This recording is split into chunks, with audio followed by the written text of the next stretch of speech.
ನಮಸ್ಕಾರ. ಎಸ್ಎಟಿ ವಾರ್ತೆಗಳಿಗೆ ಸ್ವಾಗತ. ನಾನು ಕವಿತಾ. ಮೊದಲಿಗೆ ಹೆಡ್ಲೈನ್ಸ್.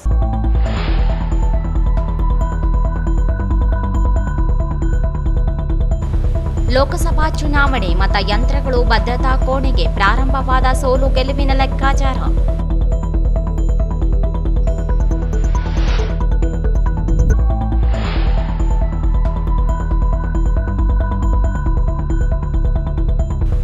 ಮಾವಿನ ಕೆರೆಯಲ್ಲಿ ಲಕ್ಷಾಂತರ ಮೀನುಗಳ ಸಾವು. ಬಿಸಿಲಿನ ತಾಪಕ್ಕೆ ಮೀನುಗಳ ಬಲಿ. ದುರ್ನಾತ.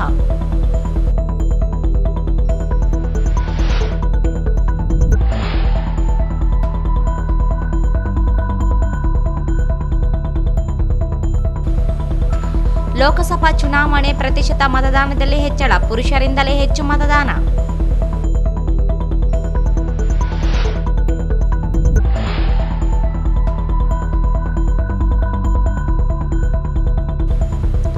ವಿಶ್ವ ರೆಡ್ ಕ್ರಾಸ್ ದಿನಾಚರಣೆ. ಗ್ರಾಮೀಣ ಭಾಗಕ್ಕೂ ರೆಡ್ ಕ್ರಾಸ್ ವಿಸ್ತರಣೆಯಾಗಲಿ. ಅಶೋಕ್ ಪಾಟೀಲ್.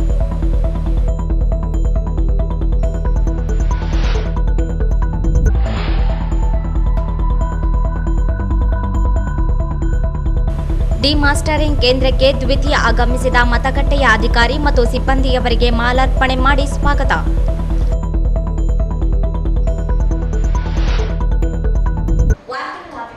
ಲೋಕಸಭಾ ಮತದಾನ ಪೂರ್ಣಗೊಂಡಿದ್ದು 8 ಜನ ಅಭ್ಯರ್ಥಿಗಳ ಭವಿಷ್ಯ ಮತಯಂತ್ರ ಸೇರಿದೆ. ರಾಯಚೂರು, ಯಾದಗಿರಿ ಲೋಕಸಭಾ ಕ್ಷೇತ್ರದ 8 ವಿಧಾನಸಭಾ ಕ್ಷೇತ್ರಗಳಿಂದ ಮತದಾನ ಮಾಡಿರುವ ಮತಯಂತ್ರಗಳು ನಗರದ ಎಲ್ಬಿಡಿ ಮತ್ತು ಎಸ್ಆರ್ಪಿಯು ಕಾಲೇಜಿನಲ್ಲಿ ಸಂಗ್ರಹಗೊಂಡಿವೆ.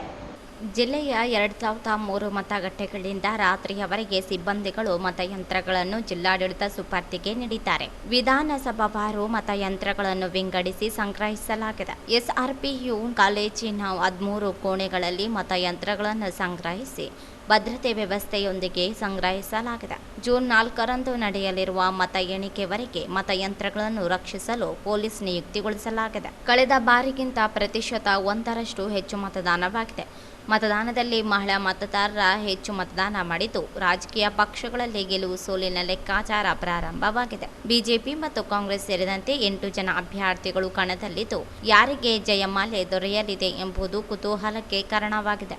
ಪ್ರಮುಖವಾಗಿ ಬಿಜೆಪಿ ಮತ್ತು ಕಾಂಗ್ರೆಸ್ ಪಕ್ಷದ ಅಭ್ಯರ್ಥಿಗಳಿಬ್ಬರು ಗೆಲುವಿನ ವಿಶ್ವಾಸದಲ್ಲಿದ್ದಾರೆ. ಜನತೆ ಯಾರಿಗೆ ಮತ ನೀಡಿದ್ದಾರೆ ಎಂಬುದು ಚರ್ಚೆಗೆ ಗ್ರಾಸವಾಗಿದೆ. 2009ರಲ್ಲಿ 60.1ರಷ್ಟು ಮತದಾನವಾಗಿತ್ತು. 2024ರಲ್ಲಿ ನಡೆದ ಮತದಾನದಲ್ಲಿ 64.10ರಷ್ಟು ಮತದಾನ ದಾಖಲಾಗಿದೆ. 4ರಷ್ಟು ಮತದಾನ ಹೆಚ್ಚಳವಾಗಿದೆ. ವಿಧಾನಸಭಾ ಕ್ಷೇತ್ರಗಳಲ್ಲಿ ಸುರಪುರ ವಿಧಾನಸಭಾ ಕ್ಷೇತ್ರದಲ್ಲಿ ಅತಿ ಹೆಚ್ಚು ಮತದಾನವಾಗಿದೆ. ಉಳಿದಂತೆ ಕಳೆದ ಬಾರಿ ಆಸುಪಾಸಿನಲ್ಲಿಯೇ ಮತದಾನವಾಗಿದೆ. ಹೆಚ್ಚಿನ ಪ್ರಮಾಣದ ಮತದಾನ ಯಾರಿಗೆ ವರ, ಯಾರಿಗೆ ಶಾಪವಾಗಲಿದೆ ಎಂಬ ಜಿಜ್ಞಾಸೆ ನಡೆಯುತ್ತಿದೆ. ಮತದಾನ ಪ್ರಮಾಣದ ಮೇಲೆ ಸೋಲು ಗೆಲುವಿನ ಲೆಕ್ಕಾಚಾರಗಳು ಪ್ರಾರಂಭವಾಗಿದ್ದು, ಫಲಿತಾಂಶದ ನಂತರವಷ್ಟೇ ಖಚಿತ ಮಾಹಿತಿ ಲಭ್ಯವಾಗಲಿದೆ. ನಗರದ ಐತಿಹಾಸಿಕ ಮಾವಿನ ಕೆರೆಯಲ್ಲಿ ಮೀನುಗಳು ಸತ್ತು ದುರ್ವಾಸನೆಗೆ ಕಾರಣವಾಗಿದೆ. ರಣ ಬಿಸಿಲಿನಿಂದಾಗಿ ನೀರು ಕಾದು ಲಕ್ಷಾಂತರ ಮೀನುಗಳು ಸಾವಿಗೀಡಾಗಿವೆ. ನಗರದ ಹೃದಯ ಭಾಗದಲ್ಲಿರುವ ಕೆರೆ ಅಭಿವೃದ್ಧಿ ಮರೀಚಿಕೆಯಾಗಿರುವಾಗ ನೀರು ಬಳಕೆಯಾಗದೆ ಮಲಿನಗೊಂಡಿದೆ. ಮೀನುಗಾರಿಕೆಗೂ ಕೆರೆಯನ್ನು ಬಳಸಿಕೊಳ್ಳಲಾಗುತ್ತಿದ್ದು, ಮೀನು ಸಾವಿನಿಂದಾಗಿ ಕೆರೆ ಸುತ್ತಲಿನ ನಿವಾಸಿಗಳು ಕೆಟ್ಟ ವಾಸನೆಯಿಂದ ಸಂಚರಿಸಲು ಆಗದೆ ಇರುವ ಪರಿಸ್ಥಿತಿ ನಿರ್ಮಾಣವಾಗಿದೆ. ಈ ಬಾರಿ ಮಳೆಯೇ ಇಲ್ಲದೆ ಇರುವುದರಿಂದ ಕೆರೆಗೆ ಹೊಸ ನೀರು ಬಂದಿಲ್ಲ. ನಗರಸಭೆ ನಿರ್ಲಕ್ಷ್ಯದಿಂದಾಗಿ ಚರಂಡಿ ನೀರು ಮಾವಿನ ಕೆರೆ ಸೇರುತ್ತಲೂ ಇದೆ. ಒಂದು ಕೆರೆ ಒತ್ತುವರೆಗೆ ತುತ್ತಾಗಿ ಮೂಲ ಸ್ವರೂಪ ಕಳೆದುಕೊಂಡಿದೆ.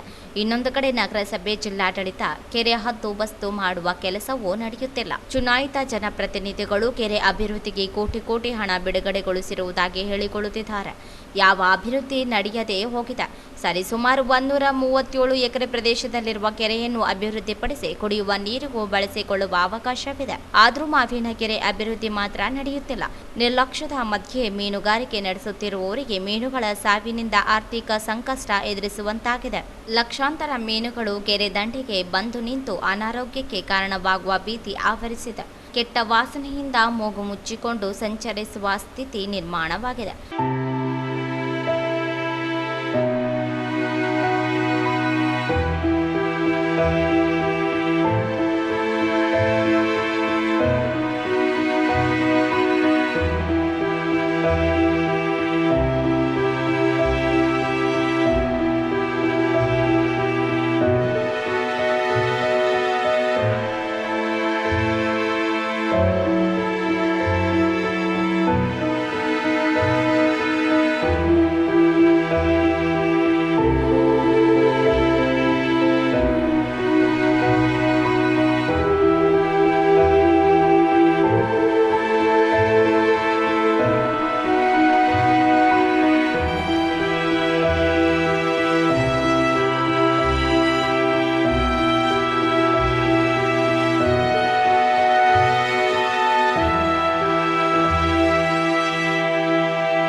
ನಗರಸಭೆ ತ್ವರಿತವಾಗಿ ಸತ್ತ ಮೀನುಗಳ ತೆರವುಗೊಳಿಸುವ ಕೆಲಸಕ್ಕೆ ಮುಂದಾಗಲಿ ಎಂಬುದು ಸಾರ್ವಜನಿಕರ ಒತ್ತಾಯವಾಗಿದೆ. ಐಯುಸಿಐ ಜಿಲ್ಲಾಧ್ಯಕ್ಷ ಜಿ ಅಮರೇಶ ಮಾಹಿತಿ ನೀಡಿ, ಅತಿ ದೊಡ್ಡದಾದ ಕೆರೆ ನಗರದ ಮಧ್ಯದಲ್ಲಿದ್ದು, ಜಿಲ್ಲಾಡಳಿತ, ಜಿಲ್ಲೆಯ ಜನಪ್ರತಿನಿಧಿಗಳ ನಿರ್ಲಕ್ಷ್ಯದಿಂದಾಗಿ ಸಾರ್ವಜನಿಕರು ತೊಂದರೆ ಅನುಭವಿಸುವಂತಾಗಿದೆ. ನಗರಸಭೆ ಮಾವಿನ ಕೆರೆ ನಿರ್ವಹಣೆ ಮಾಡುತ್ತಿಲ್ಲ. ಚರಂಡಿ ನೀರು ಕೆರೆಗೆ ಸೇರಿಸಲಾಗುತ್ತಿದೆ. ಲಕ್ಷಾಂತರ ಮೀನುಗಳು ಸಾವಿಗೀಡಾಗಿ ದುರ್ನಾತ ಬೀರುತ್ತಿದೆ. ಯಾರೂ ಗಮನ ಹರಿಸುತ್ತಿಲ್ಲ. ಜಿಲ್ಲಾಡಳಿತ ನಿರ್ಲಕ್ಷ್ಯದಿಂದಾಗಿಯೇ ಕೆರೆ ಕಂದಕ ಒತ್ತುವರಿಯಾಗುತ್ತಿದೆ. ಕಂದಕ ಒತ್ತುವರಿ ಮಾಡಿ ಮಾರಾಟ ಮಾಡಲಾಗುತ್ತಿದ್ದರೂ ತಡೆಯುವ ಕೆಲಸವಾಗುತ್ತಿಲ್ಲ ಎಂದು ದೂರಿದರು. ಕಳೆದ ಲೋಕಸಭಾ ಚುನಾವಣೆಗಿಂತ ಈ ಬಾರಿ ಚುನಾವಣೆಯಲ್ಲಿ ಬಿರು ಬಿಸಿಲಿನ ಮಧ್ಯೆ ದಾಖಲೆ ಮತದಾನವಾಗಿದೆ. ರಾಯಚೂರು ಲೋಕಸಭಾ ಕ್ಷೇತ್ರದಲ್ಲಿ 20,10,103 ಒಟ್ಟು ಮತದಾರರಲ್ಲಿ 12,95,522 ಜನರು ಮತದಾನ ಮಾಡಿದ್ದಾರೆ. 64.45% ಮತದಾನವಾಗಿದೆ. ಅತಿ ಹೆಚ್ಚು ಮಹಿಳಾ ಮತದಾರರಿರುವ ಕ್ಷೇತ್ರದಲ್ಲಿ ಮಹಿಳೆಯರಿಗಿಂತ ಪುರುಷರ ಹೆಚ್ಚಿನ ಸಂಖ್ಯೆಯಲ್ಲಿ ಮತದಾನ ಮಾಡಿರುವುದು ವಿಶೇಷ.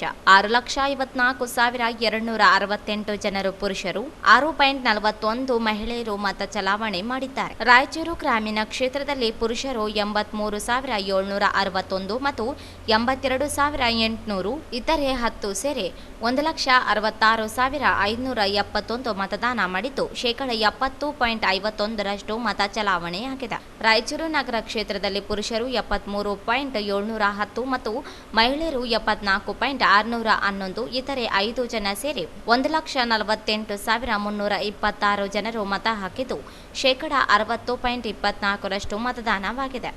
ಮಾನ್ವಿ ಕ್ಷೇತ್ರದಲ್ಲಿ ಪುರುಷರು 77.360 ಮತ್ತು ಮಹಿಳೆಯರು 76.203, ಇತರೆ 7 ಜನ ಸೇರಿ 1,53,570 ಜನರು ಮತ ಹಾಕಿದ್ದು, 62.52% ಮತದಾನವಾಗಿದೆ. ದೇವದುರ್ಗ ಕ್ಷೇತ್ರದಲ್ಲಿ ಪುರುಷರು 75,593, ಮಹಿಳೆಯರು 72,409, ಇತರೆ 3 ಸೇರಿ ಒಟ್ಟು 1,48,005 ಜನರು ಮತದಾನ ಮಾಡಿದ್ದು, 61.85% ಮತದಾನವಾಗಿದೆ.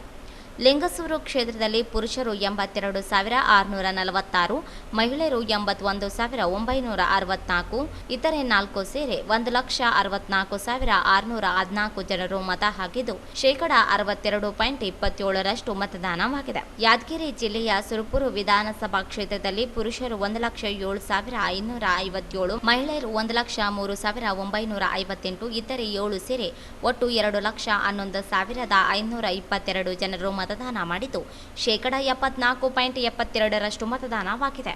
ಸುರಪುರ ವಿಧಾನಸಭೆಯಲ್ಲಿ ಪುರುಷರು 76,917, ಮಹಿಳೆಯರು 74,100, ಇತರೆ 1 ಸೇರಿ 1,51,018 ಜನರು ಮತದಾನ ಮಾಡಿದ್ದು, 61.11% ಮತದಾನವಾಗಿದೆ. ಯಾದಗಿರಿ ವಿಧಾನಸಭೆಯಲ್ಲಿ ಪುರುಷರು 76,724, ಮಹಿಳೆಯರು 75,163, ಇತರೆ 9 ಜನ ಸೇರಿ ಒಟ್ಟು 1,51,896 ಜನರು ಮತ ಚಲಾಯಿಸಿದ್ದು, 61.21% ಮತದಾನವಾಗಿದೆ. 2019ರಲ್ಲಿ ಒಟ್ಟು ಮತದಾರರು 18,96,652ರಲ್ಲಿ 11,24,385 ಮತದಾರರು ಮತ ಚಲಾಯಿಸಿದ್ದರು. ಮತದಾರರಲ್ಲಿ ಪುರುಷರು 9,41,969 ಮತ್ತು ಮಹಿಳೆಯರು 9,54,317 ಮಹಿಳೆಯರು ಮತ ಚಲಾಯಿಸಿದ್ದು, 60.1% ಮತದಾನವಾಗಿದ್ದು, ಅಂದಿನ ಬಿಜೆಪಿ ಅಭ್ಯರ್ಥಿ ರಾಜಾ ಅಮರೇಶ್ವರ ನಾಯ್ಕ ಗೆಲುವು ಸಾಧಿಸಿದ್ದರು. ಕಾಂಗ್ರೆಸ್ ಅಭ್ಯರ್ಥಿ ಬಿವಿ ನಾಯಕರಿಗಿಂತ 1,17,716 ಮತಗಳ ಅಂತರದಿಂದ ಹೆಚ್ಚು ಮತ ಪಡೆದು ಜಯ ಸಾಧಿಸಿದ್ದರು. ಈ ಬಾರಿ ಚುನಾವಣೆಯಲ್ಲಿ ಶೇಕಡಾವಾರು ಮತಗಳ ಚಲಾವಣೆಯಲ್ಲಿ ಏರಿಕೆ ಕಂಡಿದ್ದು, ಹೆಚ್ಚುವರಿಯಾಗಿ ಚಲಾವಣೆಯಾಗಿರುವ ಮತಗಳು ಯಾರಿಗೆ ಎಂಬ ಚರ್ಚೆಗೆ ಗ್ರಾಸವಾಗಿದೆ. ಫಲಿತಾಂಶದ ನಂತರವಷ್ಟೇ ಸ್ಪಷ್ಟತೆ ದೊರೆಯಲಿದೆ. ಭಾರತೀಯ ರೆಡ್ ಕ್ರಾಸ್ ಜಿಲ್ಲಾ ಶಾಖೆ ರಾಯಚೂರು ವತಿಯಿಂದ ಇಂದು ಜಿಲ್ಲಾ ಕಾರ್ಯಾಲಯದಲ್ಲಿ ವಿಶ್ವ ರೆಡ್ ಕ್ರಾಸ್ ದಿನಾಚರಣೆಯನ್ನು ಆಚರಿಸಲಾಯಿತು. ರೆಡ್ ಕ್ರಾಸ್ ಸಂಸ್ಥೆಯ ಸಂಸ್ಥಾಪಕ ಜಿನ್ ಹೆನ್ರಿ ಡ್ಯುನಾಂಟ್ ಅವರ ಭಾವಚಿತ್ರಕ್ಕೆ ವೀರಶೈವ ಸಮಾಜದ ಜಿಲ್ಲಾ ಉಪಾಧ್ಯಕ್ಷ ಅಶೋಕ್ ಪಾಟೀಲ್ ಅತ್ತನೂರು ಅವರು ಮಾಲಾರ್ಪಣೆ ಮಾಡುವ ಮೂಲಕ ಕಾರ್ಯಕ್ರಮಕ್ಕೆ ಚಾಲನೆ ನೀಡಿದರು. ನಂತರ ಅವರು ಮಾತನಾಡಿ, ರೆಡ್ ಕ್ರಾಸ್ ಸಂಸ್ಥೆಯ ಕಾರ್ಯಚಟುವಟಿಕೆಗಳನ್ನು ಗ್ರಾಮೀಣ ಭಾಗದ ಜನರಿಗೆ ಜಾಗೃತಿ ಮೂಡಿಸಿ ರಕ್ತದ ಮಹತ್ವವನ್ನು ತಿಳಿಸಿ ರಕ್ತದಾನ ಶಿಬಿರಗಳನ್ನು ಕಾಲೇಜುಗಳ ಮುಖಾಂತರ ಏರ್ಪಡಿಸಲು ಸಲಹೆ ನೀಡಿದರು. ಈ ಸಂದರ್ಭದಲ್ಲಿ ರೆಡ್ ಕ್ರಾಸ್ ಸಂಸ್ಥೆಯ ಸದಸ್ಯ ದಂಡಪ್ಪ ಬಿರದರ ಪ್ರಾಸ್ತಾವಿಕವಾಗಿ ಮಾತನಾಡಿ, ವಿಶ್ವದ ಯಾವುದೇ ದೇಶದಲ್ಲಿ ಆಪತ್ತು ಬಂದಾಗ ರೆಡ್ ಕ್ರಾಸ್ ಸಂಸ್ಥೆಯು ಮುಂಚೂಣಿಯಲ್ಲಿದ್ದು ಕಾರ್ಯವನ್ನು ನಿಸ್ವಾರ್ಥವಾಗಿ ನಿರ್ವಹಿಸುತ್ತದೆ. ಅದಕ್ಕಾಗಿ ವಿಶ್ವದ ಉನ್ನತ ಪ್ರಶಸ್ತಿಯಾದ ನೊಬೆಲ್ ಪ್ರಶಸ್ತಿಯನ್ನು 3 ಬಾರಿ ಲಭಿಸಿದೆ ಎಂದರು. ರಾಯಚೂರು ಜಿಲ್ಲಾ ಶಾಖೆಯು ಕೂಡ ಕೊರೋನಾ ಮತ್ತು ನೆರೆಹಾವಳಿ ಸಂದರ್ಭದಲ್ಲಿ ಜನಸೇವೆ ಮಾಡಿದ್ದಕ್ಕಾಗಿ ವಿಜಯಕುಮಾರ್ ಪಾಟೀಲ್ ಶಾವಂತಿಗೇರ ಅವರ ನೇತೃತ್ವದಲ್ಲಿ ರಾಜ್ಯ ಮಟ್ಟದಲ್ಲಿ 2 ಬಾರಿ ರಾಜ್ಯ ಮಟ್ಟದ ಪ್ರಶಸ್ತಿ ಪಡೆದುಕೊಂಡಿದ್ದು ಹೆಮ್ಮೆಯ ವಿಷಯವಾಗಿದೆ ಎಂದರು. ಅವರ ಹುಟ್ಟುಹಬ್ಬವನ್ನು ಇವತ್ತು ಭಾರತೀಯ ರೆಡ್ ಕ್ರಾಸ್ ಸಂಸ್ಥೆ ಜಿಲ್ಲೆ, ತಾಲೂಕು ಮತ್ತು ರಾಜ್ಯ ಹಾಗೂ ರಾಷ್ಟ್ರಾದ್ಯಂತ ನಮ್ಮ ಶಾಖೆಗಳಲ್ಲಿ ಆಚರಣೆ ಮಾಡ್ತೇವೆ. ಆ ಹಿನ್ನೆಲೆಯಲ್ಲಿ ಇವತ್ತು ನಮ್ಮ ರಾಯಚೂರಿನ ಜಿಲ್ಲಾ ಭಾರತೀಯ ರೆಡ್ ಕ್ರಾಸ್ ಸಂಸ್ಥೆಯಿಂದ ಅವರ ಜಯಂತಿಯನ್ನು ಆಚರಣೆ ಮಾಡುವ ಈ ಒಂದು ಸಂದರ್ಭದಲ್ಲಿ ಪಾಲ್ಗೊಂಡಿರುವಂಥ ಎಲ್ಲ ಹಿರಿಯರಿಗೆ ಆತ್ಮೀಯವಾದ ನಮನಗಳನ್ನು ಸಲ್ಲಿಸುತ್ತಾ, ಭಾರತೀಯ ರೆಡ್ ಕ್ರಾಸ್ ಸಂಸ್ಥೆ ರಾಯಚೂರು ಜಿಲ್ಲೆಯಲ್ಲಿ ಹಲವಾರು ಸಾಮಾಜಿಕ ಸೇವಾ ಕಾರ್ಯಗಳನ್ನು ಮಾಡ್ತಾ ಇದೆ.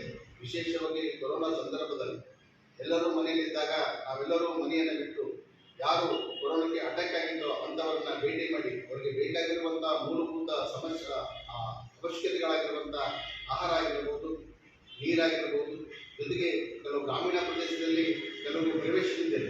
ಏಕೆಂದರೆ ಆ ಥರ ಒಂದು ಕೊರೋನಾ ಇಡೀ ಜನಸಾಮಾನ್ಯರ ಮೇಲೆ ಪರಿಣಾಮ ಬೀರುತ್ತೆ. ಅಂಥ ಒಂದು ಸಂದರ್ಭದಲ್ಲಿ ಸಹ ಭಾರತೀಯ ರೆಡ್ ಕ್ರಾಸ್ ಸಂಸ್ಥೆಯವರು ನಾವು ಹೆಚ್ಚು ಮುತುವರ್ಜಿಯಾದ ಕೆಲಸವನ್ನು ಮಾಡಿದ್ದೇವೆ. ಆ ಹಿನ್ನೆಲೆಯಲ್ಲಿ ನಮಗೆ ಕಳೆದ ಸಲ ನಮಗೆ ಭಾರತೀಯ ರೆಡ್ ಕ್ರಾಸ್ ಸಂಸ್ಥೆ ಅತ್ಯುತ್ತಮ ರೆಡ್ ಕ್ರಾಸ್ ಸಂಸ್ಥೆಯಿಂದ ರಾಜ್ಯಗಳಿಂದ ಪ್ರಶಸ್ತಿಯನ್ನು ಪಡೆದಿರುವಂಥ ನಮ್ಮ ಸಂಸ್ಥೆ ನಮಗೆ ಹೆಮ್ಮೆಯಾಗುತ್ತದೆ. ವಿಶೇಷವಾಗಿ ವಿಜಯಕುಮಾರ್ ಅವರ ನೇತೃತ್ವದಲ್ಲಿ ಈ ಸಲ ನಮಗೆ ಬಹಳ ಸಂತೋಷವೆಂದರೆ ರಕ್ತನಿಧಿ ಅಂದರೆ ಭಾರತೀಯ ರೆಡ್ ಕ್ರಾಸ್ ಸಂಸ್ಥೆಯೇ ಒಂದು ರಕ್ತನಿಧಿಯನ್ನು ಸ್ಥಾಪನೆ ಮಾಡಿದ್ರು. ಇದು ಸುವರ್ಣಾಕ್ಷರಗಳಿಂದ ರಾಯಚೂರು ಜಿಲ್ಲೆಯಲ್ಲಿ ಒಂದು ಬರೆದಿರುವಂಥ ಅಂಶ. ಅಂಥ ಕೆಲಸಗಳನ್ನು ಇವತ್ತು ಭಾರತೀಯ ರೆಡ್ ಕ್ರಾಸ್ ಸಂಸ್ಥೆಯನ್ನು ಮಾಡ್ತಾ ಇದೆ. ವಿಶೇಷವಾಗಿ ಇವತ್ತು ರಕ್ತನಿಧಿಯ ಜೊತೆಗೆ ನಾವು ರಕ್ತ ಪರಿಸರ ಮಾಡುವಂಥ ಕೆಲಸವನ್ನಾಗಿರಬಹುದು.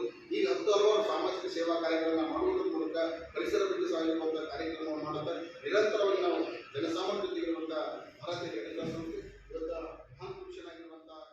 ಈ ಸಂದರ್ಭದಲ್ಲಿ ಮುಖ್ಯ ಅತಿಥಿಗಳಾಗಿ ಆಗಮಿಸಿದ ಸೇವಾ ಸಂಸ್ಥೆಯ ಕಾರ್ಯದರ್ಶಿಗಳಾದ ಸದಾನಂದ ಪೂಜಾರಿ ಅವರು ಮಾತನಾಡಿ, ಆರೋಗ್ಯದ ಕುರಿತು ಜನಸಾಮಾನ್ಯರಲ್ಲಿ ರಕ್ತಹೀನತೆಯ ಬಗ್ಗೆ ಅರಿವು ಮೂಡಿಸಿ ಜೀವನ ಸತ್ವವುಳ್ಳ ಆಹಾರ ತೆಗೆದುಕೊಳ್ಳಲು ರೆಡ್ ಕ್ರಾಸ್ ಸಂಸ್ಥೆಯು ಜನಜಾಗೃತಿ ಮೂಡಿಸಬೇಕೆಂದು ಹೇಳಿದರು. ಜಿಲ್ಲಾ ಕಾರ್ಯದರ್ಶಿ ಅತಾವುಲ್ಲಾ ವಕೀಲರು, ಗ್ರೀನ್ ರಾಯಚೂರಿನ ಕಾರ್ಯದರ್ಶಿ ರಾಜೇಂದ್ರ ಶಿವಾಳೆ, ಸದಸ್ಯರಾದ ವಿದ್ಯಾಸಾಗರ ಚಿಮಣಿಗೇರಿ, ರಾವುತರಾವ್ ಬರೂರ, ತಾಂತ್ರಿಕ ವಿಭಾಗದ ಮಹೇಶ್ ಸೇವಾ ಕಾಲೇಜಿನ ಉಪನ್ಯಾಸಕರು ಸೇರಿದಂತೆ ರೆಡ್ ಕ್ರಾಸ್ ಸಂಸ್ಥೆಯ ಪದಾಧಿಕಾರಿಗಳು, ಸದಸ್ಯರು ಉಪಸ್ಥಿತರಿದ್ದರು.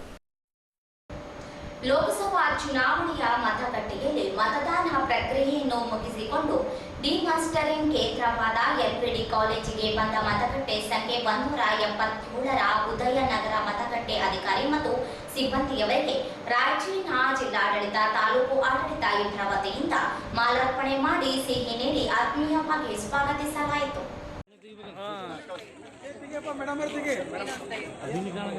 अरे क्या जी ಸ್ವಲ್ಪ ಕೈ ಇಂದ ತೆಗಿ. ಎಲ್ಲಿದೆ ಬೂತ್? ಬೇಗ ಅಲ್ಲಿ ಕೊಡ್ತಾ ಇಲ್ಲ ಡಿಸ್ಪರ್ಸ್. ಎಲ್ಲಿ ಸರ್ ಇದು? ಬೂತ್ 1 ಗರ್ಲ್ಸ್ ಕಾಲೇಜ್ 177 ಸರ್ ಆಯ್ತಮ್ಮ ನಿಮ್ಮಲ್ಲಿ. ಈ ಸಂದರ್ಭದಲ್ಲಿ ರಾಯಚೂರಿನ ಸಹಾಯಕ ಆಯುಕ್ತರು ಹಾಗೂ ಸಹಾಯಕ ಚುನಾವಣಾ ಅಧಿಕಾರಿಗಳಾದ ಎಸ್ಎಸ್ ಸಂಪಗಾವಿ, ರಾಯಚೂರು ತಹಸೀಲ್ದಾರ್ ಸುರೇಶ್ ವರ್ಮಾ, ನಗರಸಭೆಯ ಪೌರ ಆಯುಕ್ತರಾದ ಜಿಎನ್ ಚಲಪತಿ, ಮತದಾರ ಸಾಕ್ಷರತಾ ಕ್ಲಬ್ ನೋಡಲ್ ಅಧಿಕಾರಿ ಡಾಕ್ಟರ್ ದಂಡಪ್ಪ ಬಿರದಾರ, ಚುನಾವಣಾ ಸಂಪನ್ಮೂಲ ವ್ಯಕ್ತಿ ಸದಾಶಿವಪ್ಪ, ಡಯಟ್ ಕಾಲೇಜಿನ ಉಪನ್ಯಾಸಕಿ ಶಿವಮ್ಮ, ಮತಗಟ್ಟೆಯ ಅಧಿಕಾರಿ ವಿಜಯಕುಮಾರ, ಮಂಜುಳಾದೇವಿ, ದೇವೇಂದ್ರಪ್ಪ, ಶಂಕರ, ಮಾಳಮ್ಮ, ಪೊಲೀಸ್ ಸಿಬ್ಬಂದಿ ಹಾಗೂ ಕಂದಾಯ ಇಲಾಖೆಯ ಸಿಬ್ಬಂದಿ ಉಪಸ್ಥಿತರಿದ್ದರು. ಕೊನೆಯಲ್ಲಿ ಮತ್ತೊಮ್ಮೆ ಹೆಡ್ಲೈನ್ಸ್.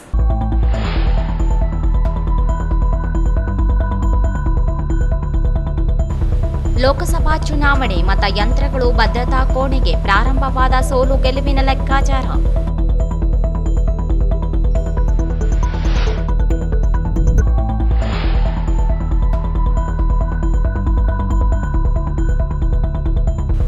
ಮಾವಿನ ಕೆರೆಯಲ್ಲಿ ಲಕ್ಷಾಂತರ ಮೀನುಗಳ ಸಾವು, ಬಿಸಿಲಿನ ತಾಪಕ್ಕೆ ಮೀನುಗಳ ಬಲಿ, ದುರ್ನಾತ.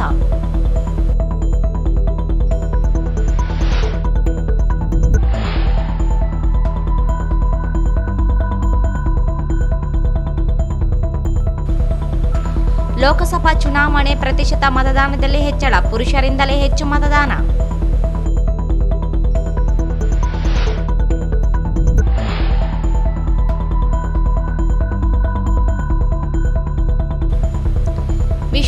ಕ್ರಾಸ್ ದಿನಾಚರಣೆ, ಗ್ರಾಮೀಣ ಭಾಗಕ್ಕೂ ರೆಡ್ ಕ್ರಾಸ್ ವಿಸ್ತರಣೆಯಾಗಲಿ. ಅಶೋಕ್ ಪಾಟೀಲ್.